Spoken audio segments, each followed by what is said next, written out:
ನಮಸ್ಕಾರ ಸ್ನೇಹಿತರೆ big boss ಇಂದ ಇಂದು ಹಾಕಿರುವ ಪ್ರೋಮೋ ಸಂಪೂರ್ಣ ಸೀಸನ್ ನಲ್ಲಿ ಬೇರೆ ಲೆವೆಲ್ ಅಲ್ಲಿದೆ. ಬೆಳಗ್ಗೆ ಬಂದ ಪ್ರೋಮೋ, ಮಧ್ಯಾಹ್ನ ಬಂದ 2 ಪ್ರೋಮೋ ಸೇರಿ ಒಟ್ಟು 3 ಪ್ರೋಮೋಗಳಲ್ಲಿ ಒಬ್ಬನೇ ಹೈಲೈಟ್, ಅದು ಗಿಲ್ಲಿ. ನೋಡೋಕೆ ಹೋದ್ರೆ ಲೈವ್ ನಲ್ಲಿ 70-80% ಗಿಲ್ಲಿ ಪ್ರೋಮೋ, ಎಪಿಸೋಡ್ ನಲ್ಲಿ 90% ಪ್ರೋಮೋ ಬಂದ್ರೆ 95% ವರೆಗೆ ಗಿಲ್ಲಿನೇ. ಒಟ್ಟಿನಲ್ಲಿ ಈ ಸೀಸನ್ ಲಿಟರ್ಲಿ ಗಿಲ್ಲಿ ಸೀಸನ್ ಆಗಿ ಮಾರ್ತಾ ಇದೆ ಅನ್ನೋದು ಡೌಟ್ ಇಲ್ಲ. ಈ ಬಗ್ಗೆ ನಿಮಗೆ ಏನು ಅನ್ನಿಸ್ತದೆ ಅಂತ ಕಾಮೆಂಟ್ನಲ್ಲಿ ತಿಳಿಸಿ. ಪ್ರೋಮೋದಲ್ಲಿ ಅಶ್ವಿನಿ ಗೌಡ್ರ ರಿಯಾಕ್ಷನ್ಗಳು ತುಂಬ ವೈರಲ್ ಆಗ್ತಿವೆ. ಗಿಲ್ಲಿ ಅಶ್ವಿನಿ ಅವರ ವೀಕೆಂಡ್ ಬಿಹೇವಿಯರ್ನಲ್ಲಿ ಮಿಮಿಕ್ರಿ ಮಾಡಿದ್ರಂತೆ ತೋರುತ್ತಿದೆ. ಅಶ್ವಿನಿ ಹೇಳೋದಂತ, ಅಣ್ಣ ನಾನೇನಾದರೂ ತಪ್ಪಾದರೆ ತಿಳಿದುಕೊಳ್ತೀನಿ, ಆದರೆ ಮನುಷ್ಯನ ಅಂದ ಮೇಲೆ ತಪ್ಪು ಆಗುತ್ತೆ, ನಾವು ಮೆಚೂರ್ ಆಗಿ ಮಾತಾಡೋಣ.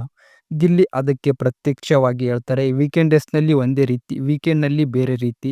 ಈ ಬದಲಾವಣೆಯನ್ನು ಜಸ್ಟ್ ಕನ್ನಡಿಗರಿಗೆ ತೋರಿಸುತ್ತಿದ್ದೀವಿ. ಗಿಲ್ಲಿಗೆ ಆ ಭಾಗದಲ್ಲಿ ಕಾನ್ಫಿಡೆನ್ಸ್ ಕೂಡ ಎಕ್ಸ್ಟ್ರಾ ಇದೆ. ಯಾಕಂದರೆ ಅವರು ಪ್ರತಿಯೊಬ್ಬ ಸ್ಪರ್ಧೆಯನ್ನು from morning to night super ಕ್ಲಾರಿಟಿಯಲ್ಲಿ ಅಬ್ಸರ್ವ್ ಮಾಡ್ತಾರೆ. ಗಿಲ್ಲಿ ಯಾವ ತಪ್ಪನ್ನು ಹೈಲೈಟ್ ಮಾಡ್ತಾರೋ ಅದು ರ್ಯಾಂಡಮ್ ಆಗಿ ಬರೋದಲ್ಲ. ಅವರ ಅಬ್ಸರ್ವೇಷನ್ ಸ್ಕಿಲ್ ಜಾಸ್ತಿ ಸ್ಟ್ರಾಂಗ್. ಯಾರು ಯಾವಾಗ ಮೂಡ್ ಬದಲಿಸ್ತಾರೆ, ಯಾವ ಮಾತು ಯಾರಿಗೆ ಬೇಜಾರಾಗುತ್ತೆ, ಯಾರಿಗೆ ಯಾವ ರೀತಿ ನೆಗೆಟಿವ್ ಕೊಡಬೇಕು, ಯಾವ ಪಾಯಿಂಟ್ ಅನ್ಸ್ಟಾಪ್ ಹೇಳಬೇಕು, ಇವುಗಳನ್ನು ಬಹಳ ನ್ಯಾಚುರಲ್ ಆಗಿ ಗಮನಿಸುತ್ತಾರೆ. ಆದ್ದರಿಂದ ಅವರ ಪಾಯಿಂಟ್ಸ್ ಎಲ್ಲರಲ್ಲೂ ಹಿಟ್ಟಾಗುತ್ತೆ. ಗಿಲ್ಲಿಯ ಹೇಳಿಕೆಯ ಪ್ರಕಾರ ಸೋಮವಾರದಿಂದ ಶುಕ್ರವಾರವರೆಗೆ Ashwini complete different mood. Weekend ಬಂದರೆ ಸಡನ್ ಸ್ವಿಚ್ ಆದಂತೆ ಕಾಣಿಸುತ್ತೆ. ಅವರದೇ ಮಾತಿನಲ್ಲಿ ಸ್ವಿಚ್ ಆಗೋ ಡ್ಯುಡಿಕೇಟ್ ಎಷ್ಟು ಫಾಸ್ಟ್ ಅಂತ ನಂಬಲು ಆಗಲ್ಲ. ಇದು ಕೇಳೋದಕ್ಕೆ ಸೇವಕ್.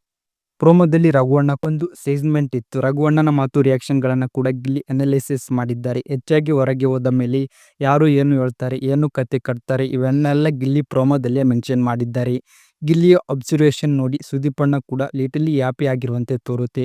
ಒಟ್ಟಿನಲ್ಲಿ ಇಂದು ಎಪಿಸೋಡ್ ಫೈರ್ ಆಗಿರೋದು fix. Sunday almost fun day, ಆದರೆ ಗಿಲ್ಲಿ ಅಶ್ವಿನಿ ಪಾರ್ಟ್ ಟ್ರೆಂಡಿಂಗ್ ಆಗೋದು ಪಕ್ಕ. ಸ್ನೇಹಿತರೆ, ನಿಮಗೆ ಏನು ಅನ್ನಿಸುತ್ತೆ? ಗಿಲ್ಲಿಯ ಆಟ ನಿಮಗೆ ಆನೆಸ್ಟ್ ಅನ್ನಿಸ್ತಾ? ಅಶ್ವಿನಿ ಅವರ ಸ್ವಿಚ್ ನಿಮಗೆ ಹೇಗೆ ತೋರುತ್ತಂತ ಕಾಮೆಂಟ್ ಸೆಕ್ಷನಲ್ಲಿ ತಪ್ಪದೇ ತಿಳಿಸಿ. ವಿಡಿಯೋ ಇಷ್ಟ ಲೈಕ್ ಮಾಡಿ, ನಮ್ಮ ಚಾನಲ್ನ ಸಬ್ಸ್ಕ್ರೈಬ್ ಮಾಡಿ.